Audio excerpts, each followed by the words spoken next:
Bom dia ou boa tarde, não sei em qual horário você está nos assistindo, mas de qualquer maneira é sempre um prazer tê-lo aqui conosco. Nós estamos muito felizes pela sua presença, seja onde quer que você esteja, no carro, em casa, fazendo almoço, deitado no sofá, mas o importante é que você esteja aqui ligado, assistindo o comentário do nosso guia de estudo semanal. E essa semana nós temos um tema muito legal, muito interessante. E vocês que já vêm acompanhando desde a primeira lição, nós já estamos na lição 7. E essa semana nós discutimos um tema muito relevante com o título de Bem-aventurados os que creram. É muito interessante a gente pensar sobre as pessoas que conheceram Jesus e que puderam testemunhar a respeito dele. E nós vamos falar sobre isso nessa semana. E para a gente discutir sobre esse tema tão legal, tão importante, tão inspirador para as nossas vidas, eu tenho um casal muito especial aqui comigo, que vão participar conosco hoje. E é um casal que eu gosto muito, muito queridos e muito bonito também, né? Aqui a gente tem, do meu lado direito, a gente tem a Lohara. Oi, oi, tudo bem? A Lohara, ela é membro da nossa igreja. Lohara, fala um pouquinho sobre você. Primeiramente, olá a todos que estão assistindo.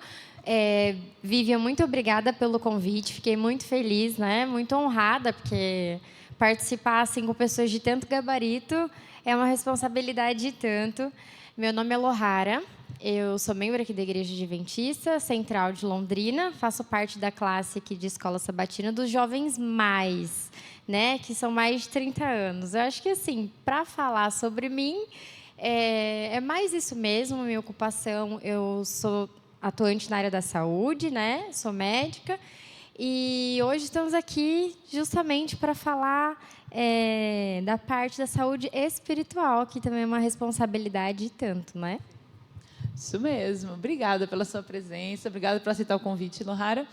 E aqui do meu lado esquerdo a gente tem o Michel. Michel é o esposo da Lohara e hoje está aqui. Eu estou aqui no meio do casal, discutindo um pouquinho sobre a Bíblia, sobre a Palavra de Deus. E o Michel vai falar um pouquinho sobre ele também.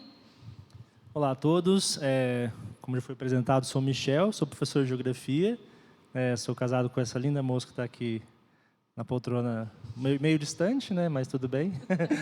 Mas viemos aqui para compartilhar mais um pouquinho da lição, aprender também, né, a gente aprende aqui junto com todo mundo e vocês também que estão nos assistindo. Obrigada, Michel, por ter aceitado o nosso convite também. E como nós já dissemos, bem-aventurados os que creram. É muito gostoso a gente pensar naqueles que creram em Jesus. Não somente naqueles que creram lá nos tempos de Jesus, mas também como aqueles que creram antes dele vir. E agora, nesse tempo que nós estamos vivendo hoje, que creem nele depois da sua vinda, sua morte, sua ressurreição e hoje lá no céu. E a lição dessa semana está falando sobre João, o Evangelho de João. Durante todo esse trimestre estamos estudando todos os temas do Evangelho de João, mas especificamente nessa semana nós estamos falando sobre uma grande diversidade de pessoas que creram em Jesus e não simplesmente creram, como também deram seu testemunho a respeito dele. João Batista, por exemplo, disse: eis o Cordeiro de Deus que tira o pecado do mundo. André disse para o seu irmão: achamos o Messias. E Filipe disse para Natanael: achamos aquele de quem Moisés escreveu. E tem muitas outras pessoas que trazem o seu testemunho sobre quem era Jesus, sobre como eles viam essa pessoa de Jesus. E a partir desses testemunhos, muitas pessoas foram levadas a crer também e foram inspiradas a acreditar que esse era sim o Messias de Deus, o Filho de Deus que tira o pecado do mundo, aquele Messias prometido desde os tempos de Abraão. Porque essas pessoas elas deram esses testemunhos tão impressionantes a respeito de Jesus? E esse é o tema de estudo da nossa semana. Para a gente começar a nossa discussão aqui, nós vamos começar falando, então, desde o princípio, certo? O princípio lá de quem creu inicialmente nesse Messias que viria. E ninguém mais indicado para a gente discutir e falar sobre isso do que o nosso próprio pai da fé, Abraão, não é? E o que vocês acreditam sobre Abraão? O que vocês pensam sobre Abraão? Nosso guia de estudo semanal falou algumas coisas sobre Abraão. Falou sobre que ele pré-anunciou o Evangelho, ele deu um testemunho sobre quem era esse Messias, muito antes desse Messias vir. Mas eu queria começar aqui com você, Michel. O papel de Abraão, os testemunhos que ele deu a respeito de Jesus, foram relevantes? Qual foi esse testemunho que ele deu a respeito de Jesus? Bom, primeiramente lembrar que Abraão ele sempre aceitou a vontade de Deus, respondeu ao seu chamado e sem pestanejar, né? Então, quando foi para ele sair da cidade de onde ele estava, foi para a cidade de Ur dos Caldeus, ele saiu, né, com todo o seu rebanho. Quando ele foi, nesse caso, né, a lição faz uma sombra do que seria, né, o sacrifício de Jesus, né, quando ele é pedido para ele sacrificar o seu filho, que seria o filho tão aguardado, né, o sorriso de Deus, que era Isaac, né, o Isaac. Então, assim, ele sempre estava um passo à frente para falar sim. Então, é para qualquer resposta. Então, isso é muito forte no quesito fé. A gente, às vezes, olha uma coisa, será que eu faço? Será que eu vou? Né? Vacila, né, para fazer isso, né? Como a gente vai ver, né, com Tomé.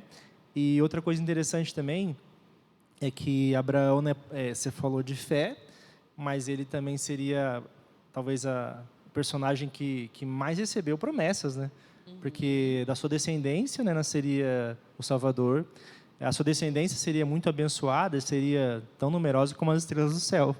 Então, é uma coisa muito forte, né? De alguém saber, bom, a partir disso, né, vai acontecer. E ele é o pai dos judeus, né? Na época ainda, né, os hebreus, né?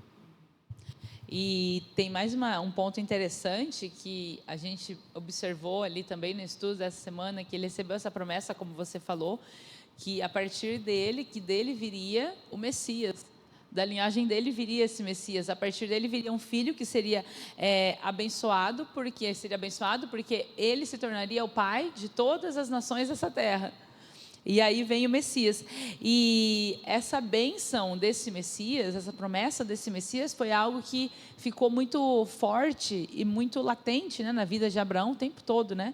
Abraão o tempo todo ele está vivendo um testemunho ali de Jesus e lutando contra os seus conflitos, contra as suas dificuldades. Ele cai, ele erra, mas ele se levanta novamente e ele continua ali firme nessa crença de que esse Messias viria por meio da sua linhagem, né? E isso eu acho muito legal.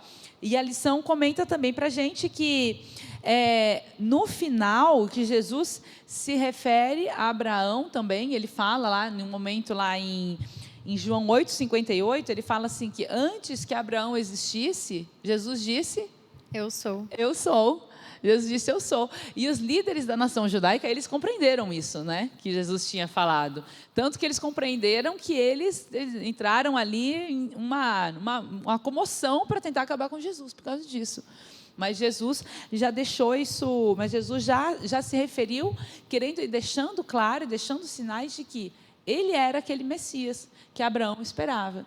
E ele já estava lá, desde o começo com Abraão. Sim, eu acho uma coisa muito importante aqui, a respeito do porquê, né, foi mencionado a questão de Abraão, é que, historicamente, para eles, era literalmente, né, Deus no céu, Abraão e Moisés na terra, né? Literal, então, ter entrado no assunto de Abraão, de Moisés, dos antepassados, que tinham tanto peso, né, na questão espiritual para eles, fazia todo sentido, né? E ainda mencionar, falando que Abraão viu a respeito do dia e se alegrou, né? E também um comparativo da vida de Abraão com a nossa hoje, porque Abraão ele foi considerado o pai da fé, mas ele também errou, né? Ele também teve seus desafios. Ele, óbvio, foi sem pestanejar na questão de sair, né, para a terra onde Deus falou que indicaria para ele. Mas, por exemplo, Abraão mentiu a respeito da esposa para Faraó. Abraão, já quebrando um dos 10 mandamentos, né, não dirá falso testemunho, não ficar mentindo.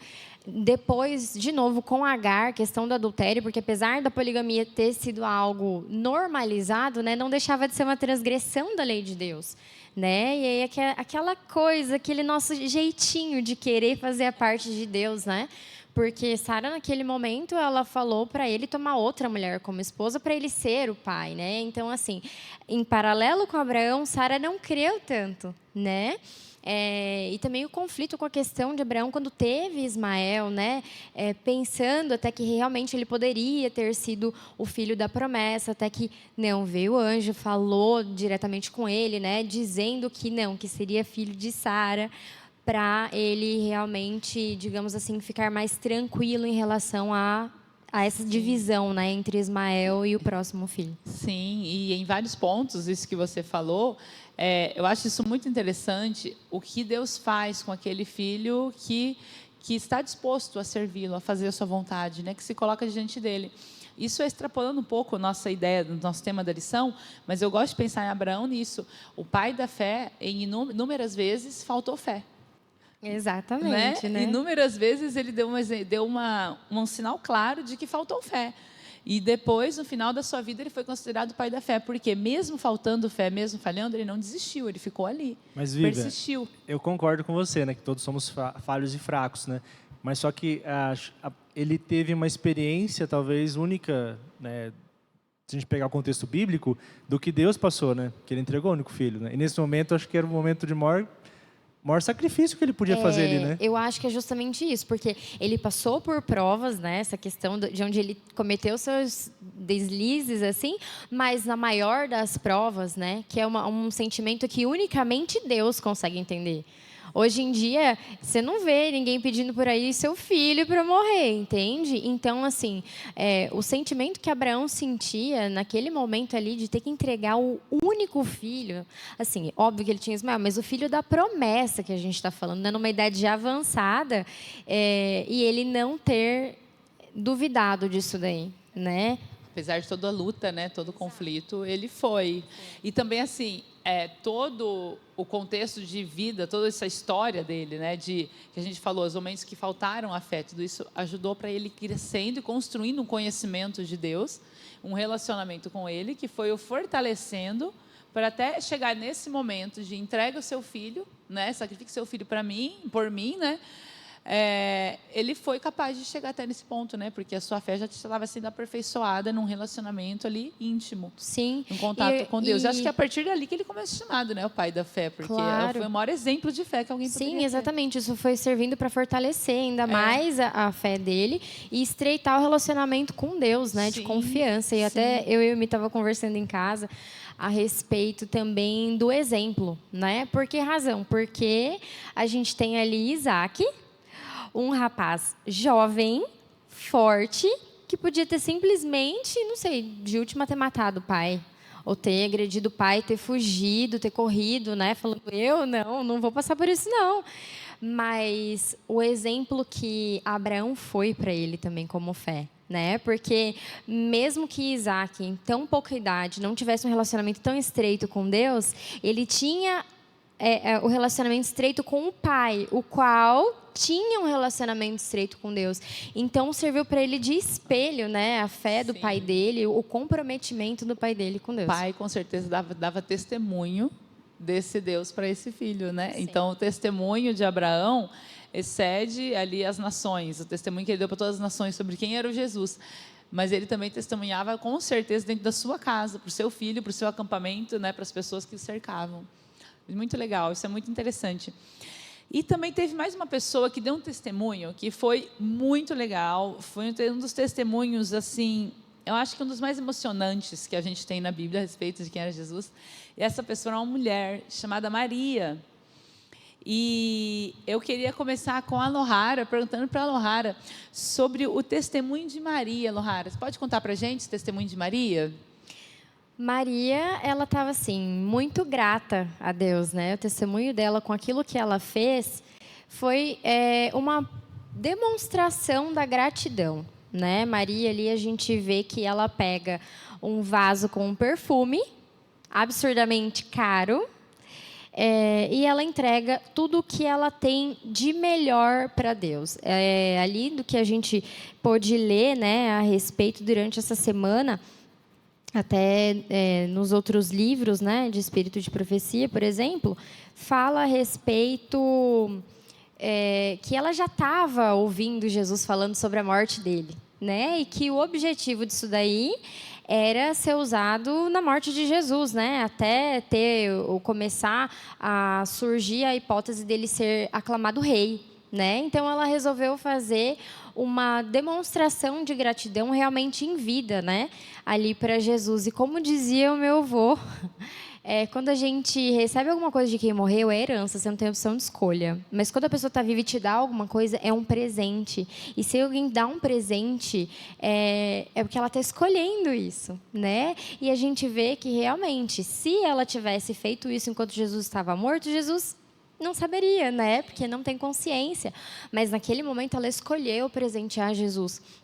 E ela fez isso, assim, em segredo, entre aspas, né? Apesar de estar em meio a outras pessoas, ela fez aquele gesto somente para Jesus. Não é que ela chamou atenção, todo mundo presta atenção aqui agora que eu vou realizar uma homenagem aqui para Jesus. Não, ela chegou quietinha, né? E prestou ali o culto de adoração com o que ela tinha de melhor. E a gente vê que ela enxuga os pés de Jesus com o cabelo, né? E naquela época, primeiro que uma mulher que já não tinha tanta relevância social assim. Segundo que ela tirou o véu, né? As mulheres usavam o cabelo coberto. Então, ali, ela literalmente se humilhou perante Deus, ofertando aquilo que ela possuía de mais valioso, porque para ela, ele realmente valia. Aquilo não era um desperdício, né? Aquilo valia a pena, porque ele era o rei do universo que estava sendo adorado ali. Isso mesmo. Ela fala sobre isso, ela faz essa atitude, né? E fala sobre Jesus de uma maneira com um reconhecimento tão claro, tão evidente, de que ela reconhecia que ele era sim o Messias, que ela estava esperando, né? Então ela não teve medo, né, de extrapolar nas suas ações ali, na sua manifestação de amor, de carinho, de atenção. E ela vai lá e resolve fazer isso, né, em vida ainda, como você falou. E isso foi o mais legal, porque Jesus pôde ver, pôde presenciar. E como disse aqui o nosso guia, aquele cheiro do perfume não perfumou um túmulo, uma tumba que estava vazia, que estava ali somente pedras e mais nada, e um corpo inerte. Mas aquilo perfumou o corpo de um Salvador que iria ainda ser morto. Isso o preparou e o fortaleceu para os momentos seguintes que ele esperava. O testemunho que ela deu ali o fortaleceu para as próximas horas que ele teria pela frente, que seriam já as horas prévias da sua morte. Isso é muito bonito a gente pensar sobre isso. Mas tem uma personagem aqui nesse episódio aqui de Maria que tem um olhar não tão agradável. Quem era, Michel? Judas. E só para complementar a Maria, ela aparece 3 vezes na Bíblia só. E das 3 que ela aparece, 2 vezes ela foi repreendida por algo que ela fez de estar próximo a Jesus. Tanto nessa, né, de ter ungido a cabeça aos pés, quando Judas repreendeu ela, né? Porque, não sei, talvez fosse um homem, talvez ele não tivesse a mesma afinco em repreendê-la, né? E Jesus faz o quê? Ele fala, defende ela, né? E além de defender e falar o que ela fez deveria ser lembrado, né? Ainda coloca Judas no lugar dele, né? Fala, os pobres tendem sempre convosco, mas a mim, não. E na primeira vez, foi a primeira vez que ela aparece em Lucas 10, que eles estavam na casa de Simão e quando estavam vendo os preparativos, deve ser produção de comida e tal ali, né? Os quitutes. E aí a irmã dela, que era Marta, ficou chateada e se queixou a Jesus, porque ela estava aos pés de Jesus, sedenta pela palavra. Então, ela era muito sensível ao que Jesus falava, e tanto que naquele momento dela ungir o Senhor, e Jesus falando, está chegando o momento que meu corpo vai ser entregue, não vou estar mais aqui com vocês. E os discípulos estavam lutando para saber quem era o primeiro. E ela, sensível ao que estava acontecendo, né, talvez fosse a pessoa que mais tivesse a sensibilidade de saber que estava prestes a ocorrer. Né? Sim. Isso mesmo, que lindo, né? O testemunho de Maria, eu acho que é o testemunho mais emocionante que a gente tem sobre quem é Jesus, é uma manifestação, a maior manifestação que nós temos de amor e de reconhecimento, e que Jesus possa ter tido em vida. Eu não me lembro de outro que possa ter sido tão impactante quanto dela. Mas tem também mais uma personagem que também deu um testemunho, e o que é muito legal é a gente perceber que às vezes, mesmo sem querer, nós, com nossa vida, também estamos dando testemunho sobre quem é Jesus na nossa vida, não é? Exatamente. Mesmo sem a gente falar, sem nos posicionarmos muitas vezes claramente ao lado dele, a gente está dando um testemunho, ou positivo ou negativo, certo? Mas nós também damos testemunho constantemente sobre quem é Jesus na nossa vida. E tem uma personagem que a gente discutiu também essa semana, chamada Pilatos. Mesmo sem querer, ele também deu um testemunho sobre quem era Jesus. Ele também falou sobre Jesus e deu um testemunho sobre quem ele de fato era. Michel, quer falar um pouquinho para a gente sobre Pilatos? Pode ser, só sobre o testemunho, né? A gente já pode falar que são 2 pontos principais, né? O primeiro era que ele mandou escrever na cruz Rei dos Judeus, e naquele momento os judeus, na verdade, gritavam principalmente, né, os saduceus, gritavam para ele escrever: ele disse ser os reis dos judeus. E aí Pilatos disse: o que está feito, está feito. Tipo assim, eu fiz e acabou, pronto. E a primeira é ver que Jesus era inocente, né? Então, assim, resumidamente, Pôncio Pilatos, né, ele era o governador da Judéia, ele havia sido procurador na Alexandria, e ele tinha um status político mediano. Então, ele não vinha de uma família com posses, então, assim, com terras, né? Então, assim, ele não era um patrício romano, ele era alguém de baixo escalão na política, tanto é que a Judéia era visto assim como a periferia da periferia. Então, só ia para lá quem fosse pagar um castigo, entendeu? Então, não era assim algo, nossa, eu vou para a Judéia, eba, não, você vai para um lugar horrível. Né? Então, essa era a condição. Olha que interessante. E talvez essa condição colocasse ainda mais pressão em Pilatos de tentar equalizar, né, não ter a revolta ali, porque ele ia saber que ali, ó, dali, se desse errado ali, como deu muito errado, né, dali você ia morrer, ou ia perder tudo que você tem, né, no caso, o status político. Né.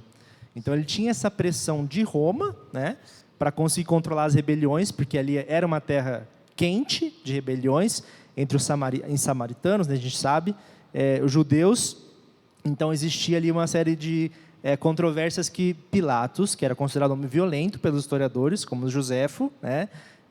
Inclusive, uma das características que Joséfo apresentava, que é um historiador que foi contemporâneo de Jesus, era que ele era, além de violento, uma pessoa corrupta.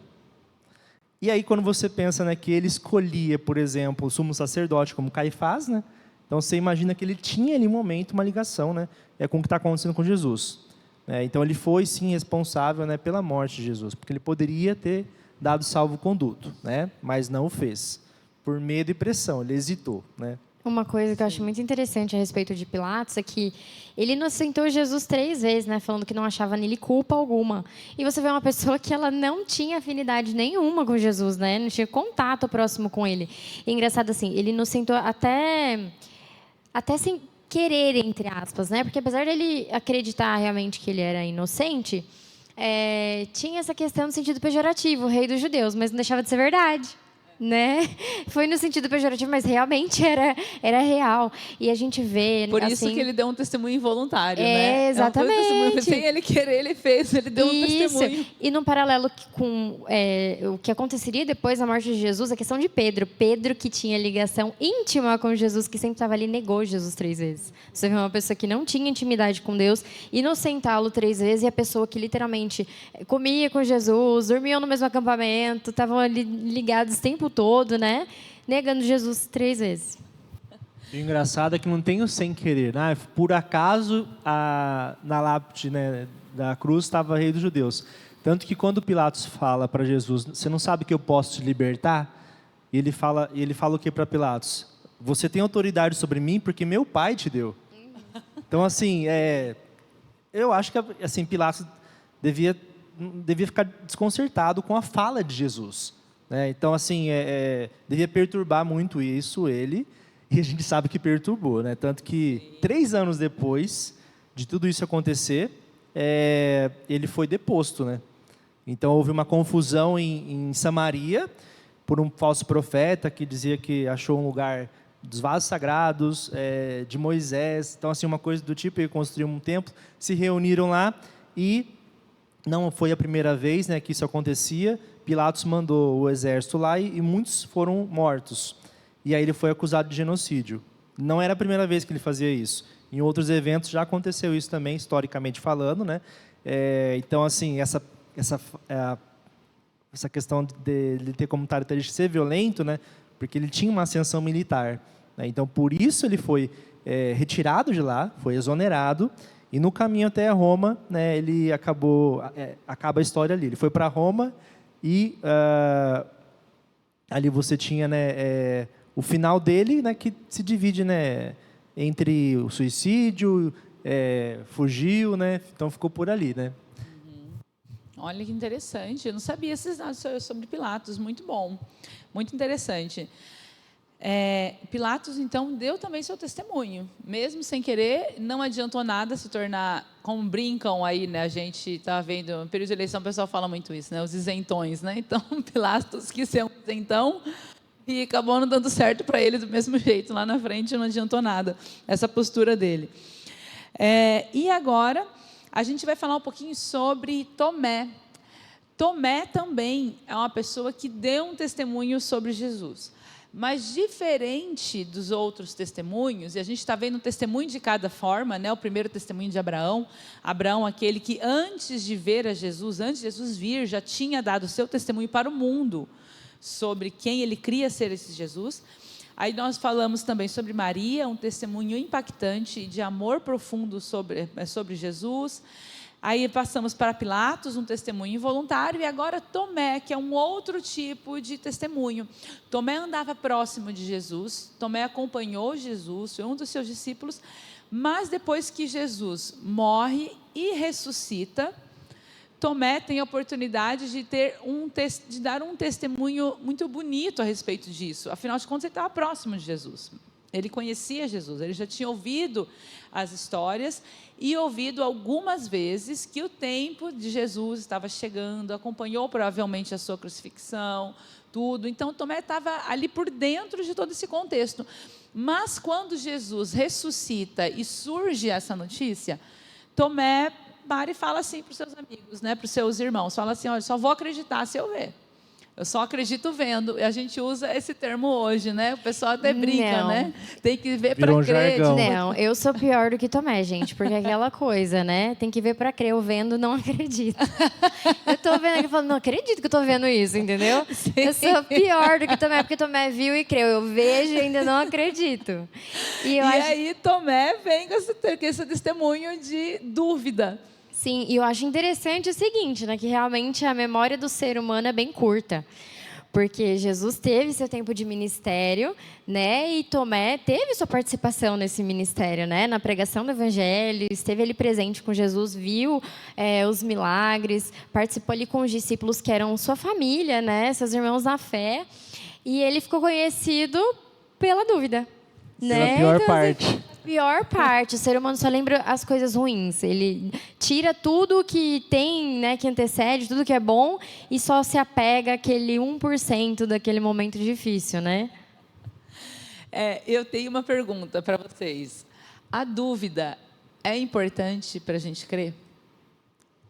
Vocês acreditam que a dúvida é importante para a gente crer?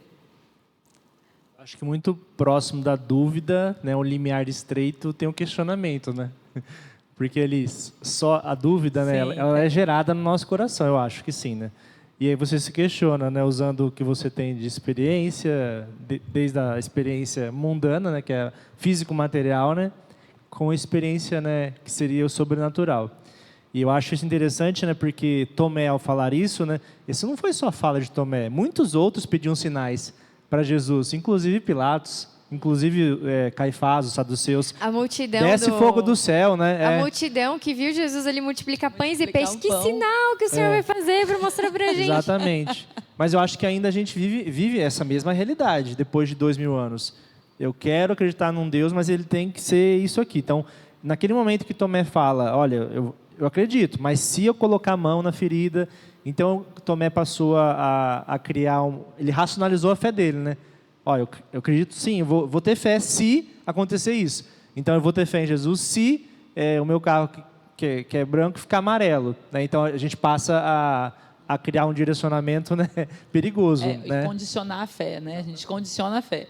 né? Então, assim, eu só vou ter fé se, né, tem que ter umas condições para cumprir. A Daí gente- eu vou ter fé. Isso, a gente acaba às vezes até pedindo sinais para Deus. Fala, Senhor, me manda um sinal se for para fazer tal coisa, né? Eu mesma já orei nesse sentido e falei assim, mas Senhor, manda um sinal grande, porque eu não sei ler as entrelinhas. Então tem que ser um negócio que pisca, alarmante, né? Então, assim, a gente já tende isso por natureza, né? A gente lê as coisas aqui na Bíblia, a gente vê a presença ali dos discípulos durante o ministério de Jesus, com todos os milagres e tudo mais. Só que hoje a gente, basicamente, mesmo não tendo visto pessoas ressuscitarem, mas a gente já viu o cumprimento de profecias na Bíblia, né, que já se cumpriram, e a gente ainda assim acaba duvidando. Então, a dúvida já é algo do ser humano, só que eu acho que faz muito a parte do relacionamento com Deus, de ter aquela intimidade com Deus a ponto de realmente questionar a Deus. Óbvio que a gente pensa, né? Deus é o Criador do universo, quem somos nós para questionar, né? Mas isso faz parte do relacionamento, porque Deus também nos dá respostas, né? E Tomé também questionou Jesus quando ele falou que, quando Jesus se coloca para os discípulos, que ele ia para um outro plano, né? Quer dizer, e acabar essa missão dele aqui na Terra.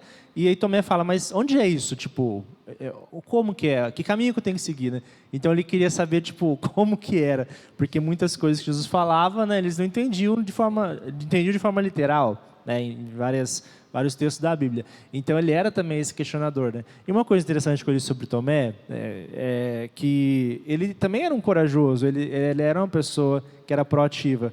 Tanto que a história dele, né, como pregador, ele vai para o lugar, talvez... todos eram perigosos, né, mas ele vai para o Extremo Oriente, né? Ele vai para a Índia, a Síria e China, né? Até China, né? Mas provavelmente ele morreu na Índia, né? Que tem, inclusive, comunidade cristã forte lá, que já era um terreno, né, perigoso assim, para os cristãos. Né? Que até hoje é um desafio pregar, né? Ainda continua sendo um desafio. A janela 1040. Exatamente, eu vou falar sobre ela. A gente está lá dentro da janela 1040, que lá ainda é um território bem desafiador para a pregação do Evangelho. Já se passaram um tempinho, né? 2000 anos, né? Então, já podia ter mudado, né? Mas você viu que não mudou ainda. Eu gosto dessa questão da dúvida, da gente falar assim sobre a dúvida, porque o nosso guia de estudos ele trouxe aqui um texto muito interessante que está falando assim, ó, Deus nunca pede que creiamos sem que nos dê suficientes provas sobre as quais possamos alicerçar a nossa fé. Olha só que coisa linda. E mais no final desse texto está falando assim, ó, Deus nunca removeu a possibilidade de dúvida. Nossa fé deve se basear em evidências, não em demonstrações. Exatamente. Eu achei isso tão lindo, né? Demais, muito Deus forte. permite Ou seja, que a gente tenha não é uma fé possibilidade de cega, dúvidas. né? E nem burra, né? A gente tem que questionar sim, né? E a partir desse questionamento, né, entender o que é o equilíbrio entre a razão e a fé, né? Então a gente vê isso em muitos debates a nível mundial, né? Por exemplo, né, você pega o criacionismo e evolucionismo, né? Você tem os dois limiares ali, exatamente disso, né? Sim, isso mesmo. Isso é muito legal, porque Deus, ele é um Deus que se permite ser provado e ele não retira essa possibilidade de dúvida. Ele deixa, ele fala assim, se você tem dúvida, me experimenta, busca, tenta entender que ele vai se mostrar para você, ou ele vai dar, ou já tenha dado, provas suficientes sobre quem ele é e sobre a sua existência. E isso é fantástico, é fantástico. Tem 2 livros que eu queria aproveitar para indicar para vocês. O primeiro livro é de um autor adventista, o Rodrigo Silva, que chama-se O Ceticismo da Fé. É muito bom mesmo, fala exatamente sobre isso, sobre essa questão da dúvida e a fé. E o segundo livro que eu queria indicar para vocês lerem se chama Um Ateu Garante, Deus Existe.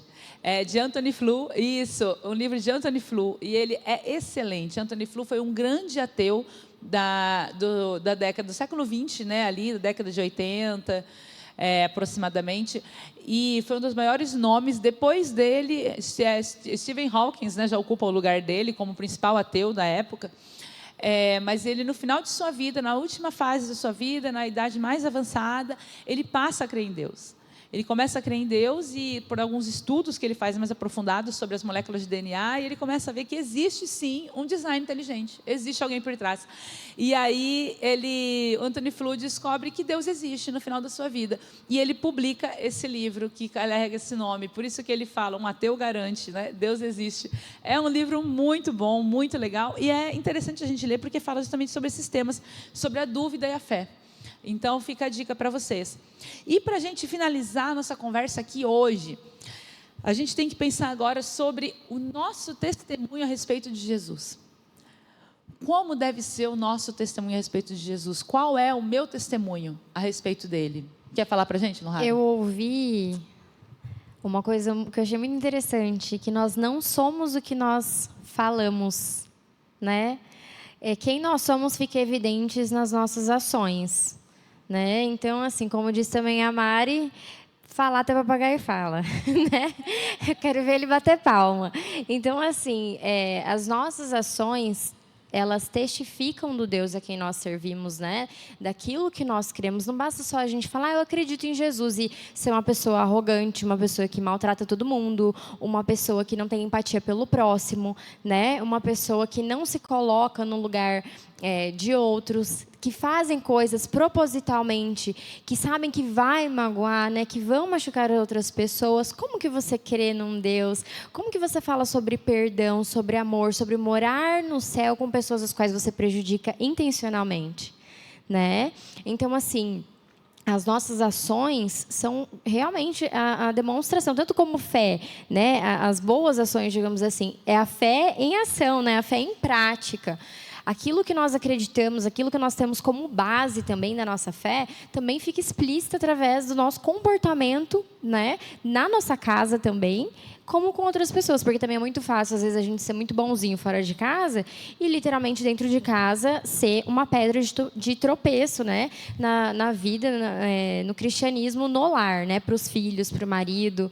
Enfim, então eu acho que nosso testemunho realmente depende das nossas ações, e nós temos que orar muito e pedir muito para que Deus nos direcione, tanto no falar quanto no agir, né? Porque aquilo que a gente pensa, às vezes, apesar de pecar em pensamento, fica guardado para nós, e para Deus nós podemos pedir perdão, mas aquilo que a gente já transparece para outros, elas podem ter um julgamento completamente errado do Deus a quem nós servimos, e nós vamos estar sendo empecilho, tropeço para que outras pessoas conheçam a esse Deus, né? Isso mesmo, perfeito, perfeito. Então, o nosso testemunho de Jesus está muito mais relacionado às ações que nós temos, né? Um testemunho silencioso sobre o que nós fazemos a respeito, de acordo com aquilo que nós professamos. Se as nossas ações estão de acordo com o que nós falamos, né? Ou seja, a aparência e a essência, elas andam juntas, é um grande testemunho, quando a gente consegue fazer as duas andarem de maneira equivalente. E você, Michel, qual o seu ponto de vista a respeito do nosso testemunho, a respeito de quem é Jesus? Eu acho que elas não só andam juntas, elas não podem andar separadas, porque a Bíblia é clara, né? A videira que não produz frutos será cortada e lançado fora, né? Então, assim, eu acho que existem níveis, né, escalas, né, de você testemunhar, né? E cada um, com certeza, tem a sua missão aqui na Terra. Ela pode ser silenciosa aos olhos de outros, mas não aos olhos de Deus. Então, assim, a gente tem uma necessidade de buscar a Deus, às vezes até a gente pergunta, se questiona, né? Será que eu estou fazendo a minha parte corretamente, né? Então, assim, se você se pergunta se você está fazendo corretamente, eu acho que já é um sinal de que você está buscando constantemente, né, essa missão aqui na Terra, né? E essa missão só é possível se a gente preencher o nosso coração com Deus, né, com Jesus. E eu me desculpe interromper, mas já interrompi. A gente conversou sobre isso essa semana, porque a gente fica se policiando muito, sabe? Às vezes, a gente tem um comportamento que... Não posso dizer agressivo, mas às vezes a gente tem um comportamento, mesmo sem outras pessoas estarem vendo, tá? Falando a respeito de alguma luta interna que a gente acaba tendo, né? E às vezes o Mi, essa semana, passou por uma situação e ele virou para mim e falou assim: poxa, mas Jesus acho que não pensaria isso. Acho que Jesus não agiria dessa forma. Então, essa é uma coisa muito boa, porque apesar de ele não ter feito nada contra alguém, né? Não ter feito nada grave ou que tirasse... digamos assim, o crédito da crença que ele tem, aquilo que ficou dentro dele, aquele tipo de pensamento, as coisas que passaram pela cabeça dele, ele já começou a se policiar, começou a ficar pensando, Jesus não pensaria dessa forma, Jesus não agiria dessa forma, Jesus não faria dessa forma. E isso é uma coisa muito importante, né? Porque a gente Muito sempre legal. quer, a gente quer sempre estar alinhado com Cristo, né? A gente sempre quer fazer aquilo que seja bom e agradável aos olhos de Deus, né? Ele, como diz em Filipenses, tudo que seja bom, agradável, né? É aquilo que a gente tem que estar colocando, depositando na nossa mente, no nosso coração. Perfeito, perfeito, Lohara. E o testemunho que você dá sobre Jesus? Qual é o seu testemunho sobre Jesus? Se alguém aparecesse hoje para você e te perguntasse, por que você crê em Jesus? Qual seria a sua resposta? Essa pergunta tem que ficar na nossa mente, no nosso coração hoje. E que essa resposta seja a melhor e a mais coerente e a mais sensata possível diante do trono dele, para que nós possamos dar o testemunho que ele espera que nós demos como seus filhos. Eu espero que vocês tenham gostado. Convidamos vocês a permanecerem ligados no nosso canal, que na semana que vem teremos mais um momento de estudo e discussão da lição como nós tivemos hoje. E saiba que você é sempre muito bem-vindo. Que Deus te abençoe e obrigada.